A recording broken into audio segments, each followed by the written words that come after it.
welcome. You're listening to Beyond the Front Door podcast with Lindy and Rhea at Peak Properties. We are real estate agents here in Cheyenne, Wyoming. We bring you stories that make you laugh, cry, cringe, inform you, scare you, all the things. So come on in. We put the real in real estate.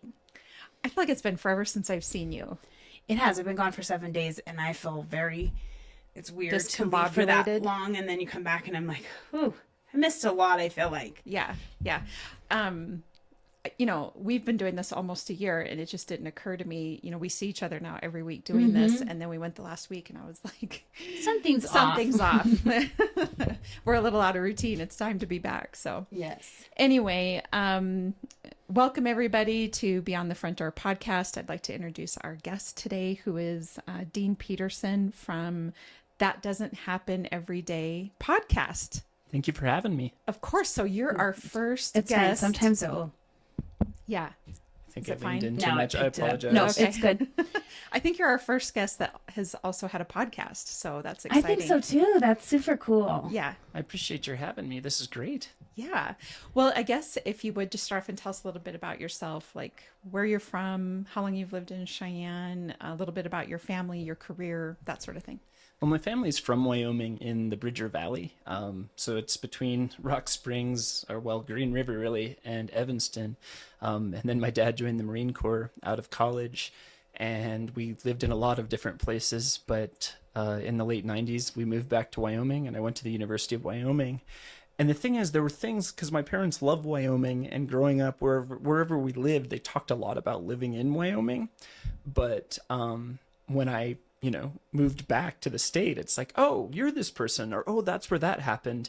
And I don't know if you remember things you heard as a kid where you're like, wait, is that true? Or did that really happen?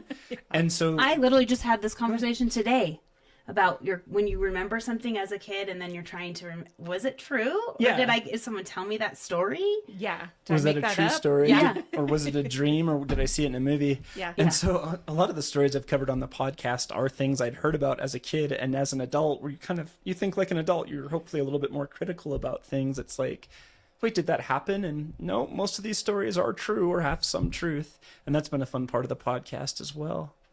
I love that you're telling stories. Yeah, I try as much as I can to get as close to the source as I can, either interviewing someone who witnessed an event that I'd heard about, or I'll interview an author or a historian who has at least done a fair amount of research about something. And then I try to cut their audio into kind of a storytelling format. Mm-hmm. So it's a different format than you guys do. I am in there sometimes, but I try to cut myself out and just let that person tell the story. Oh, that's cool. Doesn't always work, interesting way though. Of doing it. Yeah. Well, before we get to your podcast, tell us a little bit about what you do to, maintain a roof over your head. What's your day job? I actually do videography, and that's kind of cool because there's crossover. It's both about storytelling and working with people and trying to get, I guess, the best story out of folks that they're willing to share. But yeah, I do video work for the state, and that's a lot of fun as well. And sometimes they dovetail a little because I'll be going around the state talking to people, and I'm like, oh, that's a cool story. Could I interview you for something different sometime? And sure, they usually oblige. Yeah, cool. Did you tell me that your office, is it at the State Museum? Yeah. And we just had somebody on here from the State Museum. We had the director. Yes. Or whatever that position is. We were talking about Dia de los Muertos. Yeah, perfect. Yeah. In fact, she was the one who put me on to you guys. Oh, wonderful. Was it Melissa? Yes. Yes. I'm like, you're going to have to say a name. Names are gone from my brain today. I'm sorry. And it is kind of like a Monday, I'll say. Yeah. With yesterday being a holiday, we're kind of, pulling it all back together. Yes, it was Melissa. Yes. Very hard worker, very nice person, and Dia de los Muertos was really cool. I got to tape that this year, and it's so colorful, and there's so much going on. Yeah, it is truly really amazing, and it was great to have them on here to talk about the event and that sort of thing. So that videography has to be really interesting. I think that would be a lot of fun. It is. Yeah, I'm very lucky. Yeah. So tell us about your podcast. It's called That Doesn't Happen Every Day. Is that correct? That's correct. Yeah. And when did you get started doing that? I think about 2 or 3 years ago. I should know this, but it really is my podcast. But I think I have 53 episodes out, and it started. I don't really remember how I got going. What it was is, again, growing up, my parents had said that when my dad was stationed up in Alaska, they had rented a house from a guy my dad knew who was a master sergeant in the Air Force, and his name was Bob Ross, and he liked to paint, and it was the Bob Ross, but at the time he wasn't famous. The Bob Ross. Yeah, he didn't. I think he still had his like a military haircut. My dad had known him down. He didn't have his big hair. No, not yet. They weren't allowed to. No, he had known him, I think, at Spokane, and then when they got sent to Eielson Air Force Base up in Alaska, it's up by Fairbanks. We needed a place to stay, and he had a house to rent. And again, nice guy, very polite. He had all these paintings in the basement, and that was kind of all I knew about it. And again, that thing of, wait, was that real? Did that really happen? Yeah. And my parents were like, yes, no, that really happened. And so I interviewed my family for the first episode ever about what was he really like. And they said it was really nice. My sister brought up the point, though, that at the time, Bob Ross wasn't a big deal. People didn't know who he was, and he was selling his paintings at like craft fairs in Alaska. And it was like this thing of, if you were military or whatever visiting Alaska or were serving there, to get, your Alaska souvenir, and he painted those Alaska kind of pictures. So that was all it was people would pay, I don't know, not a lot of money for one of these paintings of Alaska. Wow. And later on, my parents saw him on TV, and they're like, that's him. His hair is different, but yeah. I just drove past a car today. I'm not kidding. This is like super weird. This guy was driving. He stood out. So we pulled up next to him at this stoplight, and I looked over, and he had Bob Ross hanging from his window or his mirror. Oh, yeah. Now you bring him up again. That's super weird that I noticed it. And I was like, Yeah. And then you brought him up.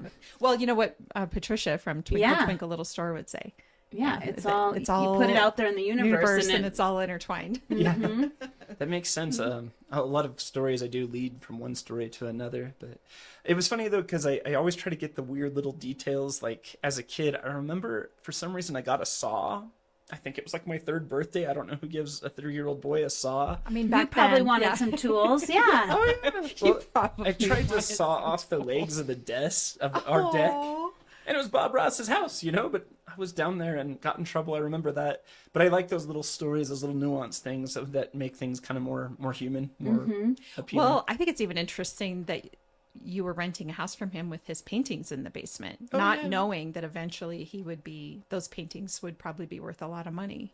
Yeah, I know don't understand how all the logistics happened, but at some point Bob Ross asked those paintings to be kept there. And then he asked my parents to mail them to wherever he had moved to. So they put them in donut boxes and taped them up and sent them.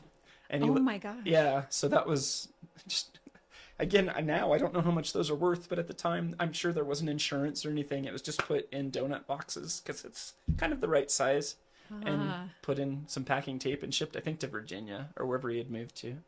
I think that we forget sometimes, like by the time a person becomes famous, right, or becomes successful, or whatever it is that you want to say, you don't really realize the time period that occurs before. Like they had a whole normal life. They had a whole normal life with doing things like asking your renter to mail your art to you. Like that's, Now nowadays, somebody in that position, those paintings would be, it would be a thing to get them wrapped up and sent. There'd be insurance there, and would you even send them, or would you drive them to deliver them? Like what's the story there?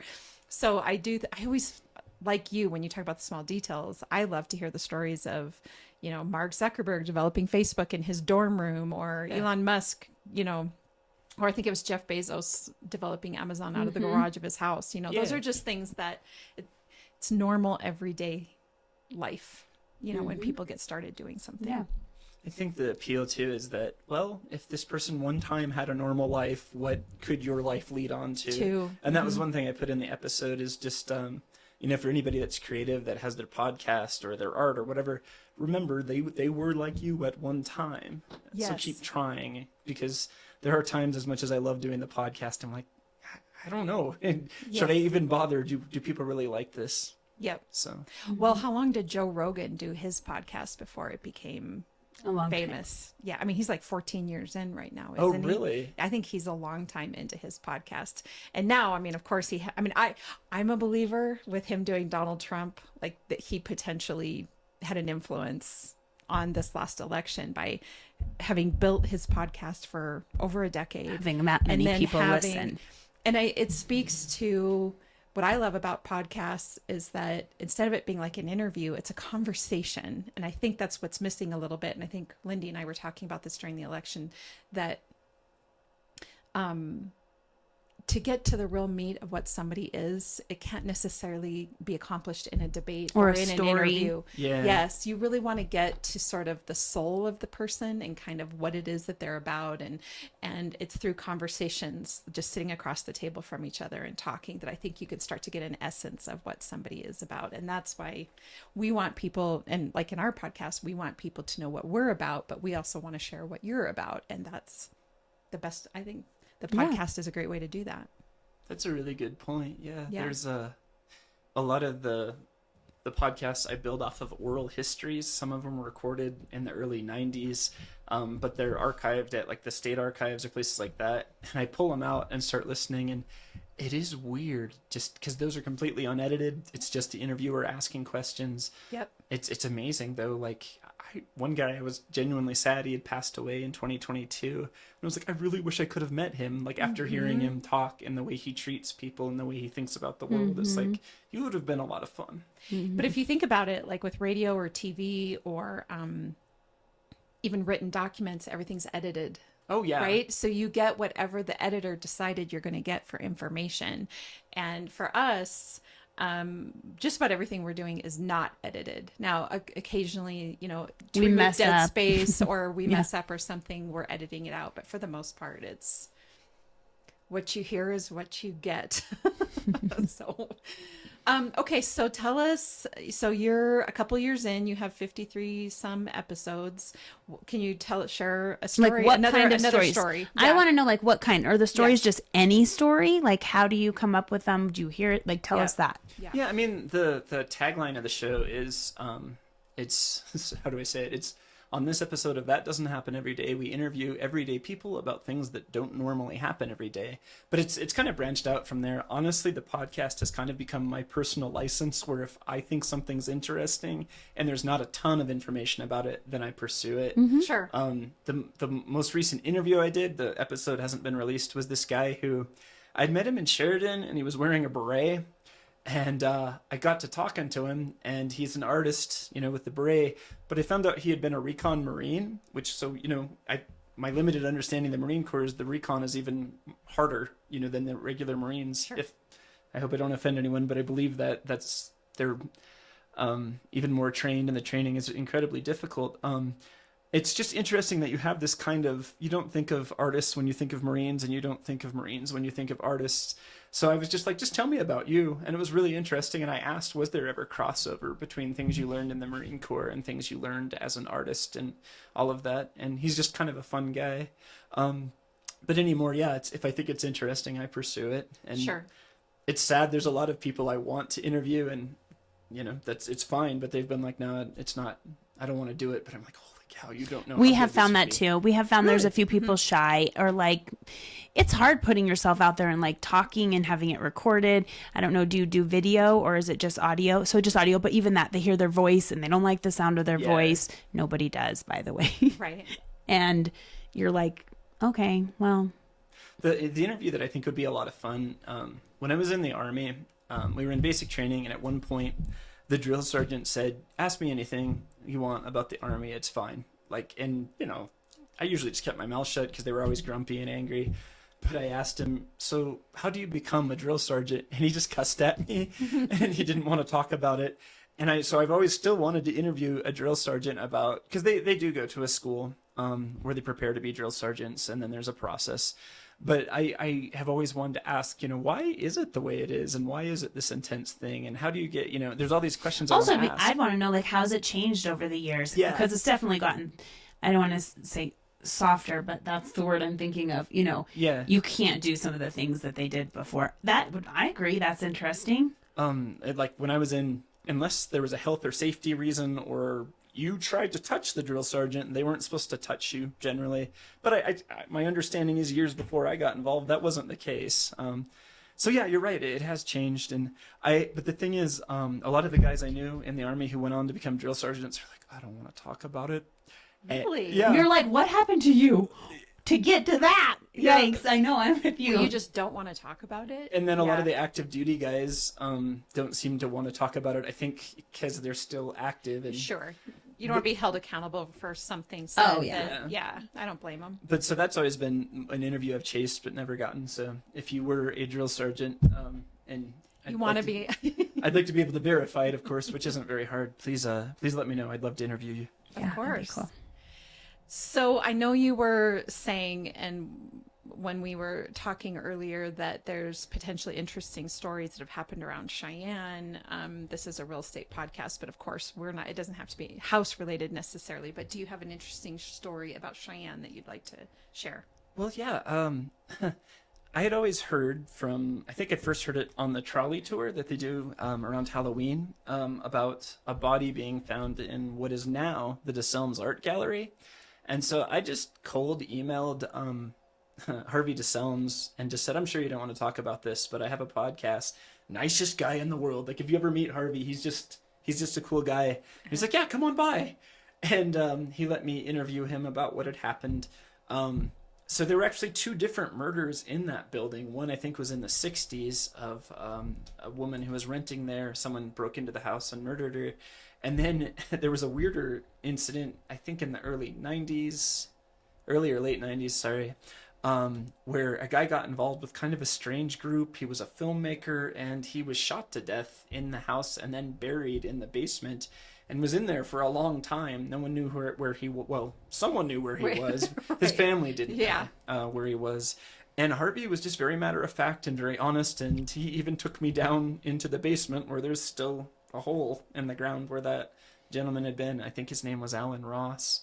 I just want to make it clear that Harvey had nothing to do with the violence or anything. Sure. But he did know what had happened there before he either bought or started to lease the property, and I think that's interesting. Like, He was okay with purchasing or Yeah. being in there anyway. Yeah. I mean, I would venture to say, and I don't know the numbers and I don't know that anybody's keeping track of it, but I think the goal for all of us, right, is to die peacefully in our sleep at home, right? yes. So there has to be plenty of homes out there where there has been a death that has occurred in that home, because that's ultimately the goal, is that people want to be able to pass in their own home. And that's just old age passing. That isn't accidents or various things that happen. And so, Did they find who murdered them? Yeah, I think I'd have to look at it. I don't want to say for sure. I know there was a trial for one person who was involved, and then another person who was involved, I think, had passed away. Because again, it really didn't.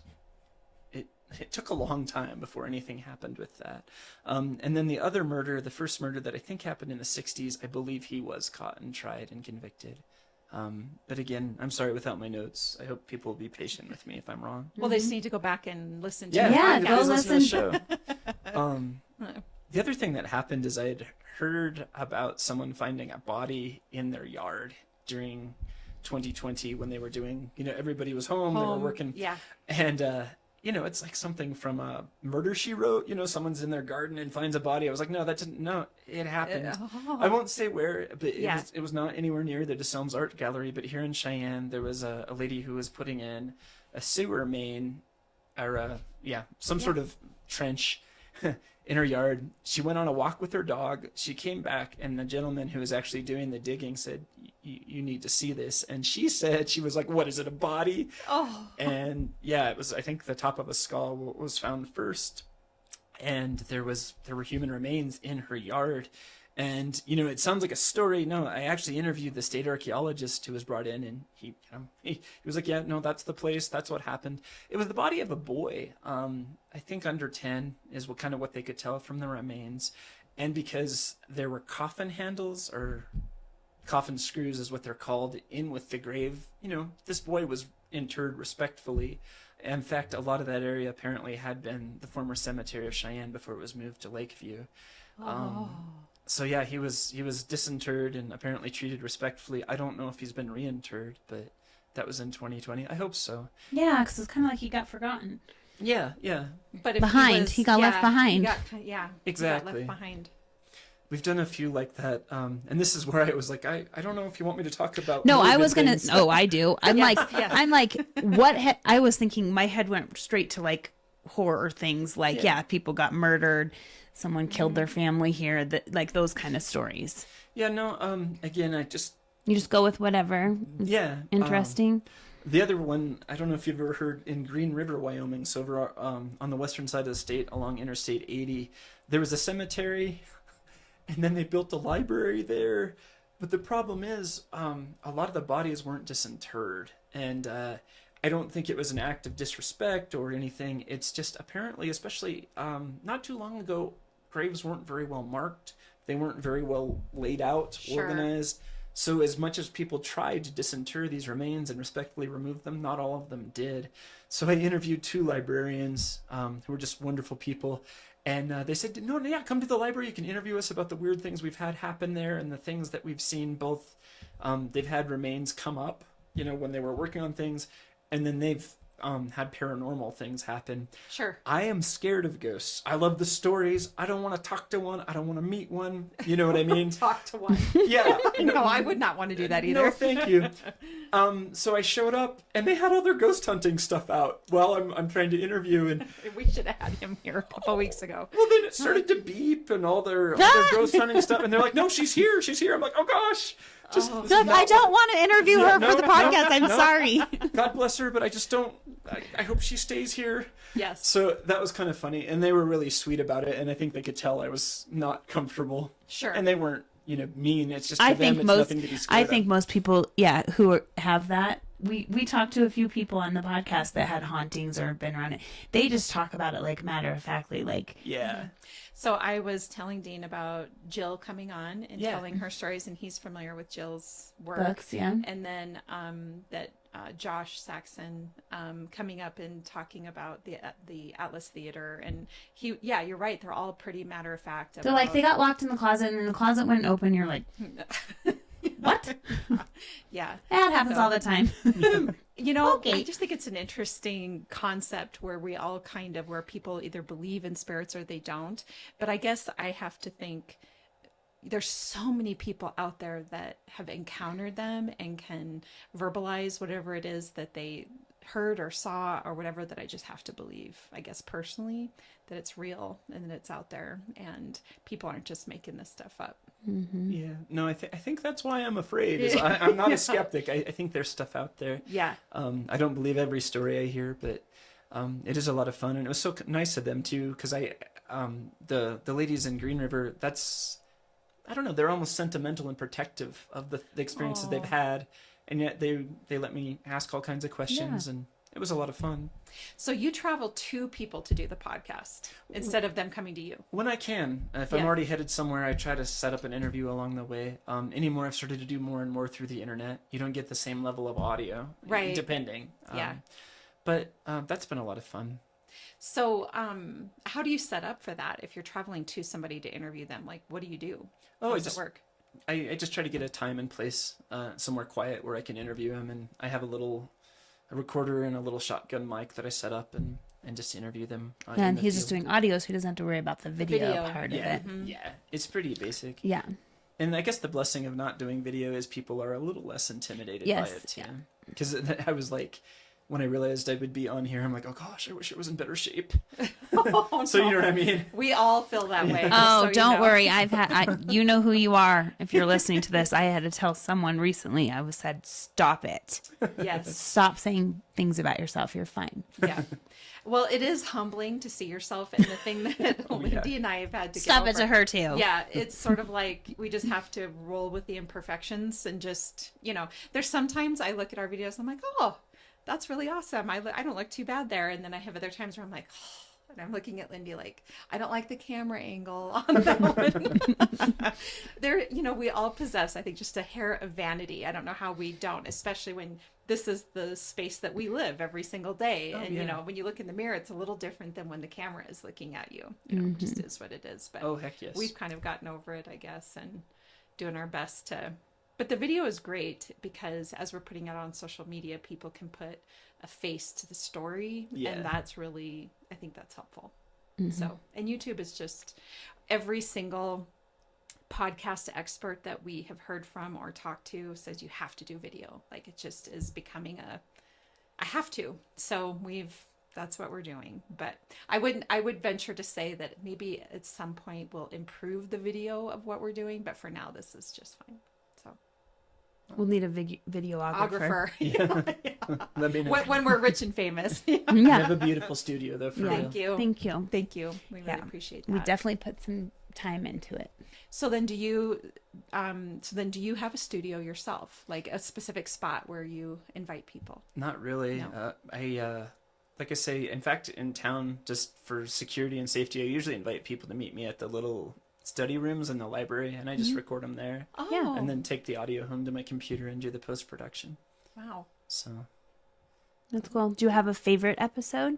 Or did you already tell us one of them? yeah, that's... Or did you have one that got just like a lot more views or listens or whatever I'm trying to say? The most Yeah. popular More, one. yeah. Yeah, I don't know why it happens. Did you ever see the movie? So there's two. There's Changeling with Angelina Jolie, and then back in the early 80s, there was The Changeling, about a guy who moves into a haunted house.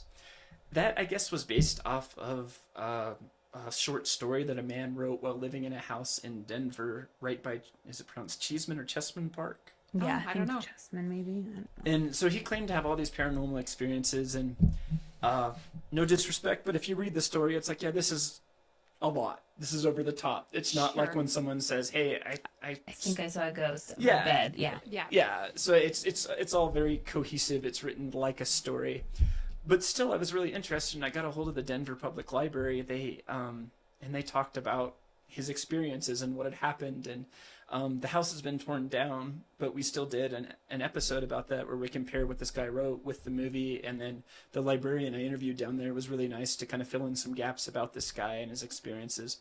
He's credited in the film as well. For some reason, that one on the YouTube, even though there's no visuals, it's just an icon of the house, really took off, and I don't know why. George C. Scott was the lead in it, and he was the guy who played Patton in the movie Patton. Oh, okay. I don't know if it's Denver, Cheeseman Park, The Changeling, George C. Scott, is something like that made it pop up. But that one's done really well. When I was a kid, my parents talked about how my great uncle Gene had some cattle that were mutilated, and in that weird way that people talk about where, you know, the animals are mutilated and no one really seems to know. There's no tire tracks. There was a whole rash in the 70s of mutilations in Uintah County in the Bridger Valley. And I'd grown up hearing about that, and I'm like, whatever, blah, blah, blah. Well, I got a hold of Leonard Heisel, who used to be the sheriff of Uintah County, and I think at the time of the mutilations, I think he was a deputy, and just said, hey, can we talk about this? He's like, yes. And he was very matter-of-fact about this was really happening. We even had choppers that would come out of the east, like they were not supposed to be there. They're not police. They're not law enforcement. In the 1970s, how often would you really have helicopters in that Sure. area? And he said one even started to harass one of the deputies to the point where the deputy pulled over, got a shotgun out, and like, you know, you Yeah. need to leave.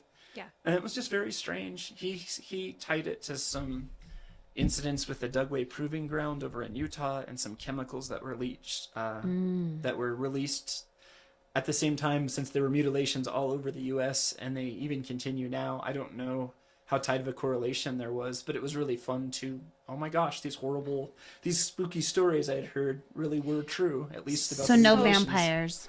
Right. Probably So not. I don't know. I'm cows- trying to think of what would do So that. cattle are being mutilated. Yeah. Like, I know this is a ridiculous question. No. Like they think with an object? Yeah, I mean, the telltale things I've heard, I've done 2 stories on mutilations. One was in the Bridger Valley, and then if you know where Fort Fred Steele is, just before you get to Rollins, Okay, along yeah. I-80, my friend grew up on a ranch there, and they had a bison, a domestic, or I don't know if you call it a domestic bison. It was almost like a pet to them on their ranch, Sure. and it loved to drink orange soda, and then one time it was dead, and it had all the telltale mutilations, but commonalities, again, I'm not an expert on this, but the people I've talked to said, yeah, a lot of the time lips are removed, tongues are removed, genital areas are removed, and they say it's all very clean and precise, like it was done with a razor or a laser and not like ripped off the way a coyote would. Sure. And it Oh, happens that's really sad. fast, and they also in many cases don't find blood, which is weird because it's a big darn animal. There should be a lot of blood. Blood. But then they're found dead? Yeah, they're found they're- dead out in the field. No But- blood, dead, mutilated. and very That's bizarre. clean cuts. And then on top of it, my friend CJ, the one who they had the pet bison that was killed, he said there was a really thin layer of snow when Ralphie the bison was murdered. When he was killed. Yeah, Ralphie. And it's just, you know how snow looks like when it's that kind of powdered sugar. If you step on that, you drive on that, you're gonna leave signs, and there was nothing. And it's just like, how does this happen? And again, I don't know, maybe people think I'm crazy. I'm just reporting what people have shared. Sure. And I can't, it sounds like something came from the sky and did these things. Interesting. Yeah. Now you got me curious. I'm going to have to start looking that up. Yeah, and I hope you understanding listen that a to little it. bit better. Of course, yes, I will listen to it. That one's called When Your Pet Bison Gets Murdered and Mutilated. I mean, that's the name of it. And then the other one is called Cattle Mutilations in the Bridger Valley during the 1970s or something like that. So. Those are really interesting. Okay, so if people want to listen to you, how can they find you? If they do a search for That Doesn't Happen every day, and every day in this case is 2 words, podcast, it'll usually pop up for you. Okay. And I What have channels? links and things. Oh, it's on just about everything. You can get it Okay. on Spotify, Apple. I don't think there are any it's not listed with, and it is available on YouTube as well. But I don't have The footage video. Page of on the that yet. podcast. Yeah. one. Okay. Yeah. It's just the audio feed Yeah. on YouTube. That's Awesome. That's super interesting. Yeah. So it sounds like you're doing about 1 a month. Is that about your average? Yeah, I try to get 2 a month. Sometimes something will go wrong or whatever. We understand. How often do you guys do yours? I'm sorry. Twice a week. Oh my gosh, that's I'm fantastic. So We were very ambitious in the beginning. We did not know what this would What all we were entail, entail. but we have stuck with it. We're We not have. stopping. We're not. So our first podcast was the first week of December a year ago, and we're on almost our 100th episode. Good. So yeah, we've been, and I guess to speak to a little bit about what you're saying about how you're kind of finding the stories, that's, I almost think with podcasts, especially when you're first starting out, that's how it is, because that's what we're doing. Like we find ourselves, we have the various storylines. So if it's real estate or sort of a side step from real estate or a small business or a community organization, that sort of it has evolved into that. And I get a lot of people telling me that they're happy about that, because then it sort of broadens the audience, broadens the topics of what we're talking about. And then probably like you, people reach out with ideas, Ideas. or they know someone. They're like, do you know this person? And you're like, yes or no. And they're like, you should have them on your podcast. So that's Yep. helpful too. We love that when people give Absolutely. us ideas. But we started off the same way. Like we are hunting people down and saying, we think what you have to share about this specific thing would be great for listeners. And so that's what it has become. But it is evolving now, where people are reaching out to us and saying, I'd like to be on your podcast, Or I'd like to hear about this or topic. you should interview this person, or I was referred by this person, or whatever the case is. So it's not enough to keep us booked for the next 6 months by any means, but We're still got to work for it. we still got to work for it.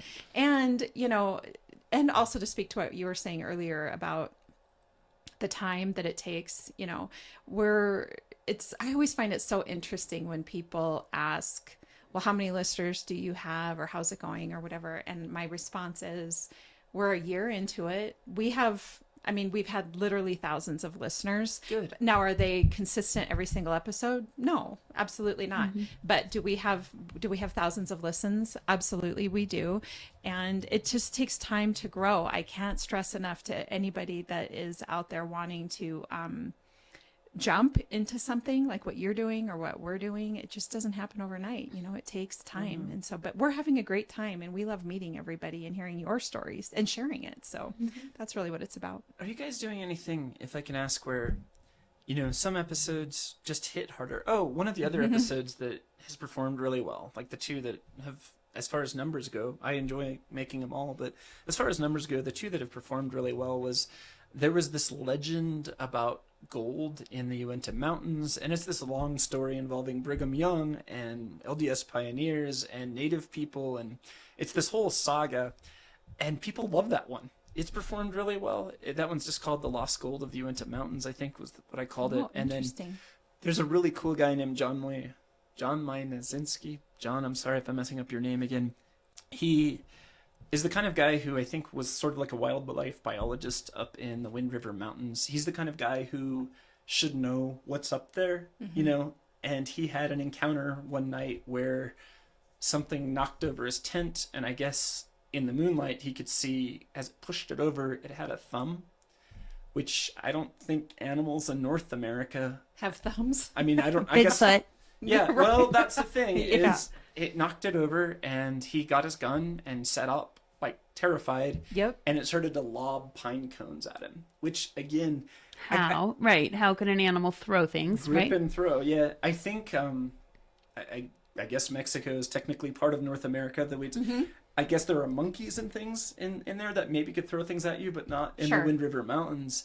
And again, when someone from Manhattan sees a bear with mange and is like, I saw a Bigfoot, it's like, it was probably a bear with mange, but this guy is a wildlife biologist. He should know the difference. And it's creepy. It felt different. Yeah, and also, why would he talk about it? Because he said when he went to his boss and talked about it, they're like, look, there's a few of these things that we want you to look into, but it didn't sound like whatever government group he was a part of really wanted him to advertise this had happened. Sure. In other words, it's not really to your benefit to bring it up publicly. But that one's performed incredibly well, too. I'm sorry, I kind of got going, but Nope, that's fine. do you guys ever look at your numbers and try to assess? Because I'm just kind of at the point where if I think it's interesting, I'll pursue it. But I don't really have a metric or a way to guess what's going to hit harder than something else. So I just went to that conference. Yeah. And I did talk to several people about, because you get like, why did was that a hit and then this wasn't? I'm like Right? hit and miss. So yeah, I don't know. I feel like it's whatever someone's listening to, or I guess if it just like catches a hold of some people.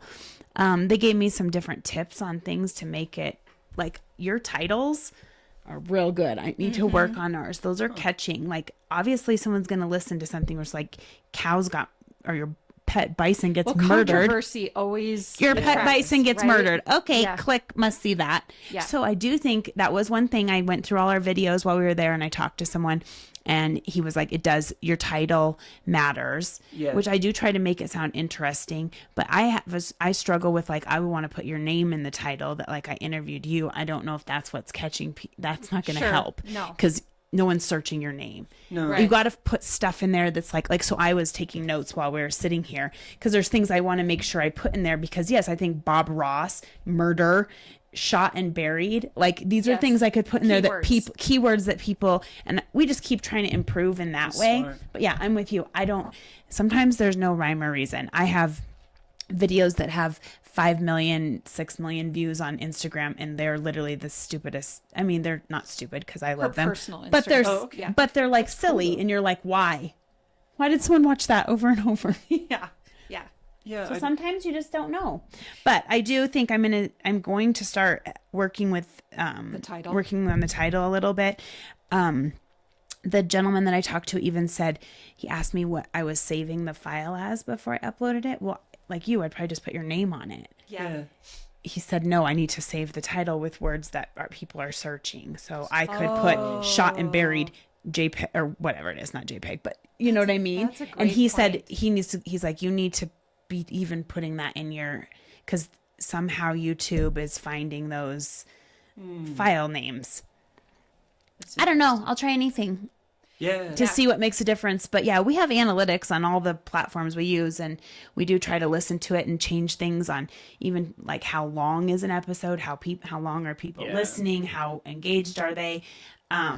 One thing that you would probably be surprised to hear that we were surprised to hear when we look at our analytics, it's showing mainly like we have a higher percentage of men listening than women, which doesn't make sense to us.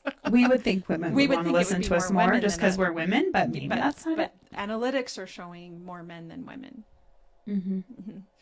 The other, I guess, question I would have, if I'm allowed to ask you guys Of questions, course. is, that's really interesting. Oh, do you ever have trouble, like, a lot of the people who like my show are older people because, they, if you go to the Bridger Valley, it's like they remember this happening. Right. It's their Yeah. history. There's a sense of ownership. So they're incredibly supportive and great to work with. But I wonder if overall a lot of the people that are consuming podcasts, be it through Spotify or through YouTube, are also younger. My son beats me up every time. He makes a little like video with him playing a video game, and oh yeah, you know what I mean? I know. We know, because that's what they're watching. Yes. He knocks mine out of the park every time, and it's like, oh, child. I know. I have two sons in their mid-20s that both of them have between 20 and 40,000 followers on their TikToks. Yeah. And it's silly, Things that we ridiculous want to things. watch. Yeah. But we watch them too. Yeah. We So do. we do have like our, the analytic, like we have 20.8 thousand views. That's great. Some of these have hundreds, some have thousands. Yeah. That's It just, wonderful. you just look at the age. Same with us. We're right now on YouTube, 73% are males. Versus 26 on females. That's, yeah. Isn't that interesting? Is it anything with real estate? I don't know the market. Yeah. I don't know the demographics. Maybe. But a lot of our stories like go back to real estate. Mm-hmm. And we do have real estate stories, and we have real estate professionals that tell us, some detail. Like, for example, we had Ward from Jonah Bank on in the last couple months just talking about why your mortgage gets sold. So when you first purchase a home and you go to a bank and you get the loan, eventually that bank sells that loan off to somebody else, right? But me, yeah. And people always have questions as to why that happens. So that's just one example. So you've got real estate transactions themselves, then the professionals, but then our nonprofit and small business ones. And the other thing that does seem to impact is just the person that we interviewed and their willingness to share the story. If some people are feeling... Share it on their Facebook, share it on, you know what I mean? Yeah. But like we were talking about, people do get a little Shy. It's vulnerable, and then it is they vulnerable. do it, and then they're like, I sounded so stupid. The other thing too, and you're like, no, you because- didn't. You're just being hard on yourself. The other thing too, because we're putting out so many, is that people have to catch up. So what we've noticed, And if that you is go what back- the one guy I talked to, he's like, you got to just keep going. You have to keep going, because they'll go back. They'll go back and then and you'll see listen. these start. Okay. Going. So we see some of our older episodes start to pick up views. And so like, we don't even worry about it. If like, let's say an episode we did last week only has 30 views, in a month or two, it's probably going to have 60 or 70 views and going to keep on climbing up. And it's just because people are catching up. And again, what Lindy's saying and what you've been saying, we just keep going. We're just going to continue to do 2 a week. And even if it's just her and I talking for 15 or 20 minutes, because we've had a little lull or whatever the case is, we just keep going, because it's the only way. We have to be consistent, Yeah, I think the thing is, you don't know what will happen when you keep going, but if you Yes. quit, the Yes. answer. It's over. I You're done. completely agree. And, And we want to know. Yeah. So Do you guys have, again, I guess if it's okay if I ask you questions, do you have interesting realtor stories? Not the inside baseball about the numbers and all of that, but more funny experiences with humans, or funny experiences with property or haunted properties? Or if someone's died in a house and I'm looking at it, does the realtor have to disclose it? Yeah. So one of our episodes we talked about, I think it was just one episode. I don't remember if it's been over a couple. We talked about weird things that we find when we're showing homes. Cool. Yes. And so there was, one guy had a pet raccoon. And yeah, that was Was kinda it hard on crazy. the house, or did he take care Oh, of it? they eventually had to put it outside because it was tearing up the house. But when it was a baby, it lived in the house, and then it had its own little like shed. And they got it out. I was gonna like hold it, but I kind of got scared because Yeah. it didn't really like me, and it went like, and I was like, Yeah. whoa, okay. this was the episode with Stephanie. Yeah, think so because- so we because have Stephanie was told telling stories us- like that. We have tried to get people on here. It's hard because you don't want to. I mean, we don't want someone to come on and tell like their bad story of like buying a house. We don't want it to go negative. So the But thing yes, that we're careful about is we don't want to. did you buy your house and then I had one client find meth in the crap. like crawl space area. I mean, that would be Yeah. like something like that's kind of crazy. You closed on your house and then you're moving in and you're like, what the heck? They did. They sent me a picture. I'm like, what do I do? I'm like, call the police? I don't want it. Sorry. Yeah. have the police remove that. Yeah. So yeah, there are stories like that. It's just hard to find. You have to find them and then get the people in And here. people have to want to share the story. And then two, we don't want to like scare people from not wanting to purchase as well. Like we're not hiding stories. Like if people want to come forward and tell their story, we would love to have you on. If you're listening right now and you've got a crazy story you want to share, we want you on. But we also want to like, I guess, convey that every problem can be overcome, right? Like, so if you come in, if you purchase a home and your sewer line goes out or, something bad happens and you get back a hold of us as your realtor, we can help you navigate that and kind of get to whatever it is that's, going to solve that problem. But yeah, we absolutely, it's just getting people to share. For example, we had put a call out wanting any homeowner that lives over near Frontier Park to tell us if they have any crazy stories around Cheyenne Frontier Days, Cool. right? Yeah, that'd be cool. Yeah. Did But you we wake didn't- up and find someone passed out in your front yard? We want to did not hear. get a response. But I think, too, we have to build credibility on the spirit of our program and for more and more listeners to, trust us and come on. And so last year we didn't have a ton of luck, but we're going to try again next year because plenty of people rent out their driveways, for parking, or people are walking through that whole area and then having to walk back through to get to their car. And so I've done some open houses in that neighborhood, and I'm always talking to people and they're like, oh my God, so-and-so had this happen in their house. But it's just a matter of getting people in and telling their story. So, and I think that's a fun Cheyenne Frontier Days, few podcast episodes, if you will. So. Yeah, no, I know what you mean, though. I've had a few of that where this is the perfect story, but if they won't tell you, you're out of luck. Well, we are in Wyoming where privacy is still very much a thing, and we don't want to burn into anybody's private matters. If they don't want to share the story, they don't have to. But if they're willing, we'd love to do that, because I think all of us, the human interest story is ultimately what captures listeners. Oh, heck So. yeah. We, I talked to a guy who, I won't say the group, they're great people, but their main thing is going into older homes and fixing them, making them better. And I was like, no ghosts, nothing. He's like, no, all that happened is one time we knocked out a wall and there was an old Playboy magazine in there. And then another guy who does contracting said that he found a bunch of money in that's a wall. That's what find you a lot want. of money. Yeah. And he's a really nice guy. He said he told the owner right away of, hey, this is here, and backed off. My in-laws have a house in Cheyenne, and I don't think, it wasn't me personally. I think it was my dad-in-law was up in the attic and brought out a burlap sack he had found, and inside of it was a hockey mask and some kitchen knives and like a battle axe, like a homemade one made from like the leg a of murderer's chair. toolkit. Yeah. And we're just like, again, they were very clean. They didn't look like they had been used, but it was just like one of those things where Dexter, are you here? Yeah, exactly. And I think the kitchen knives went into the kitchen and we lost the hockey mask. I had the mace or the battle axe for a while. It was kind of cool. That's interesting. Yeah, see, like stories like that. That's what we're looking for. Like anything. Yeah. Anything. Or there's people who just don't think their story's good enough. That's what I get to. Like, They're well, I all have good this, enough. but you don't want. They are. We're like, yes, we want to hear it. Yeah. Because too, for anybody They're all that is big, thinking small. about buying, some of these stories are going to help them with the process of purchasing themselves.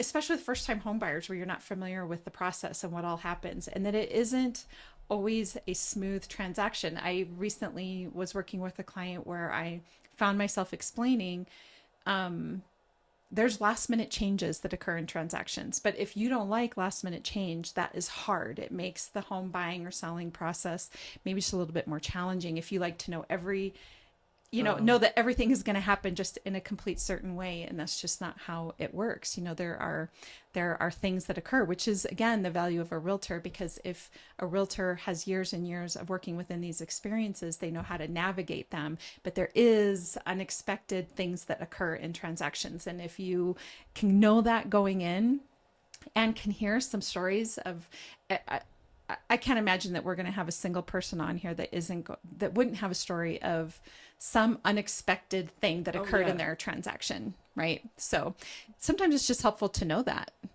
if you go into it thinking it's going to be smooth, and you're going to learn. It's not always just perfect, smooth sailing. Yeah. My realtor, when he was selling our first house we'd ever owned, and then we needed to sell it, he was like, "Can you mow the lawn? It'll just." I was like, "Yeah, man." And so I threw my lawnmower in the car and drove over to the house. And my realtor, the buyer's realtor, and the buyer were all in the living room while I was mowing the lawn. And I went over kind of a rocky patch. Sometimes you have like landscaping and there's rocks, but then grass grows up between it. And I was like, let's just get this. Let's make it cut low. And the lawnmower picked up a rock and threw it and broke the window that they were all staring through. And they all looked at me. And I like went up to the window, pointed to the glass, and pointed at myself like, this is my fault. I did it. Yeah.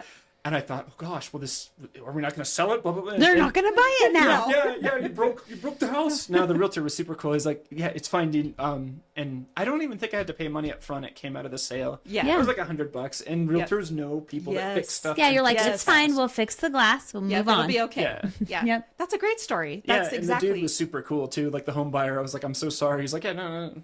He was a first time home buyer. Oh my gosh, Taryn had a girl in our office, an agent in our office. Yeah. She had when she was closing, she had the buyer, they were buying the house. The seller got the moving truck and that morning backed it into the house. Ooh. Oh. Like into the studs? Into the garage.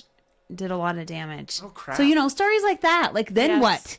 Yes. Then there's a whole story behind that. And if Taryn would like to share it, she could. Well, now that I know. But you know what I mean? Like how many times, I'm sure other people would be like, oh yeah, there was... that delayed the closing because they ran a car into the house. How long? Yes.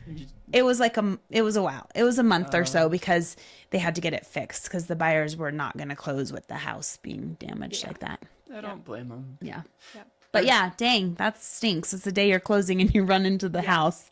Are there houses in Cheyenne, not, naming addresses or anything, but just in general, are there houses that are stigmatized? Like either it's known for trouble or people say it's haunted or... I'm sure there are, but I don't know any off the top of my head. And I do know like the one year someone, I can't remember if it was a male or female, but they got killed in the house. And I did show it like shortly after when they put it on the market and they just cut the square out of the carpet. So you went in and then everyone was like, what happened there? It's like, they didn't even like replace the thing. They just put it, and I was like, you're going to need new carpet. And then, so yeah, then you probably would think that house, I mean, if you Googled the address, there was a shooting there. So, yeah, but I'm not very good with memories. So, like if I don't know, I wouldn't remember a property. Are realtors in Wyoming, are they required to say, yeah, no, there was a crime committed here? Or how does that work? I mean, I think we should disclose anything if we know it, but we usually put that up to the homeowner to do. Mm-hmm. Yeah, they need to tell us, or maybe you do the research yourself. I mean, if you Google a property, sometimes if something really bad happened there, the address is going to come up. Speaking too of wanting that interview so bad for your show, like it was like one of those forums. We used to live south of Los Angeles, and it was one of those forums where I was just curious about haunted houses where I'd grown up, and someone had posted this very scary story about going into a house that was, I guess, stigmatized with her realtor, and I think they had something paranormal happen and they ran. Like they got out of there. Interesting. And I was able to figure out who the realtor was. I don't remember how, but she's a realtor. She had her website out, and I somehow linked it up. And I emailed him like, please be on my show, and never heard back from her. Yeah. But it was one of those things where, I'm not the smartest guy. I don't catch every lie, but the way it was detailed, the information given, it sounded like something really did happen as opposed to when there's too much detail and everything locks together like Legos. I'm always like, is this really true? Or when it's completely vague, I'm like, I don't know about this. But that seemed to kind of straddle things really well, where I'm like, I think something happened to you. I love that saying when things lock together like Legos. Where all the loose endings are tied up. It's kind of like, I love it. I'm going to remember. I'm going to use that again. Well, anyway, thank you so much for being on today. It was a real pleasure to have you. It was a lot of fun. Thank you guys for having me. I appreciate you both. Of course. So the podcast is that does not with the contraction. Yeah, it doesn't happen. Things that does not happen every day. Podcast, right? Okay, and of course on all the social media channels. Have you practiced to see if Alexa will play you? I think. Oh yeah, it sounds conceited, but there are times when I'm doing dishes and I'll ask Alexa to play it. Okay. So I can just be like, okay, how am I doing? It's do it not. too. We listen to our episodes. Well, it's a You're way like, to- I was there, but I'm going to need to listen to this. yeah, or it's also a way to, I guess, just hone a little hone bit. the skills. Yeah. I don't want to do that again. Or Nope. I listen. Or learn what you say. Like in the beginning, we were like, you have to listen. Do I say a lot? Do I say, do I interrupt people, which I just did, but you know what I mean? fine. Like stuff like that. No, I listen every morning on my walks. I listen to our podcast. And the one thing I can tell you is I tend to laugh too much. And today I'm trying to keep it together. But there's some times where I'm like, wow, I'm really laughing a lot there. I don't understand what's happening. Or I think I was using a phrase, was it excellent or was it I think great? I can't remember. I think you but said there was excellent some the one word. time. Awesome. I was saying awesome. Like I probably said it 100 times in an episode. So I was like, okay, mental note. I shouldn't be saying that quite so often. So anyway, but it's self-critiquing, right? we're usually our own worst critics. We I are. think, too. We are. No, we're having a great time though. So anyway, thank you again for joining us. We really appreciate it. And for all of our listeners, as you all know, Lindy and I are realtors at Peak Properties. So if you're looking to buy or sell, we'd love to help you with that. And you can find us at www.sellcheyenne.com, as well as all of our social media channels. And of course, Beyond the Front Door podcast on Spotify, iHeartRadio, Apple Podcasts, and YouTube, as well as you can ask your Alexa to play us. So anyway, we hope you have a really great day. Yes, thank you. Yep. Thank you both. Yes.